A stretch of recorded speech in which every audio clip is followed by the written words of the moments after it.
તમે લોકોને એક વાત શેર કરવા આવ્યો છું કે જેમ 4 વ્હીલરમાં સીટ બેલ્ટ આવે છે ને એવી જ રીતે હવે બાઇકમાં બી સીટ બેલ્ટ આવવા લાગ્યા છે. ઘણા લોકોને ખબર હશે, ઘણા લોકોને નહીં ખબર હોય. અને મને પણ ગઈકાલે જ ખબર પડી જ્યારે હું સૈયારા મૂવી જોઈને આવ્યો. મારા દિયોના હું ધંધા મોડ્યા છે એટલે ઇન્સ્ટાગ્રામ ઉપર આ લોકોએ સેજ ઇન્સ્ટાગ્રામ ખોલે ને એટલે આવું જ ચાલુ થઈ જાય.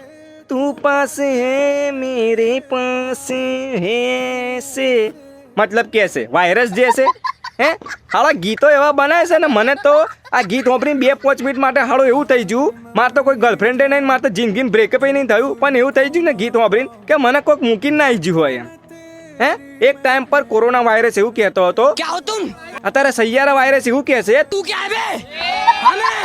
અમુક લોકો થિયેટરમાં મૂવી જોવા આવે છે, અમુક લોકો સીટ ઉપર ઊભા થઈને બૂવો પાડે છે થિયેટરમાં, અમુક ટી શર્ટ કે શર્ટ કાઢી નીચે આરોટે છે, અમુક બેઠા બેઠા બેભોન થઈ જાય છે, અમુક તો પાછા પેલા ગ્લુકોઝના બોટલ ચડાવીને આવે છે અને એની પાઇપ બી કાઢતા નહીં એવી ને એવી લઈને આવે છે. અમુક કપલે આવે એની ગર્લફ્રેન્ડને ઊંચી કરીને આમ ગોર ગોર ફેરવે. અલ્યા મૂવી છે ખાલી એને એન્જોય કરો, હોપારાઓ, અહીં મગજ ઉપર લઈને ના ફરવાનું હોય. કાયદેસર હું થિયેટરનો ઓનર હોત ને તો આવું જ કહી દેતો. Oh,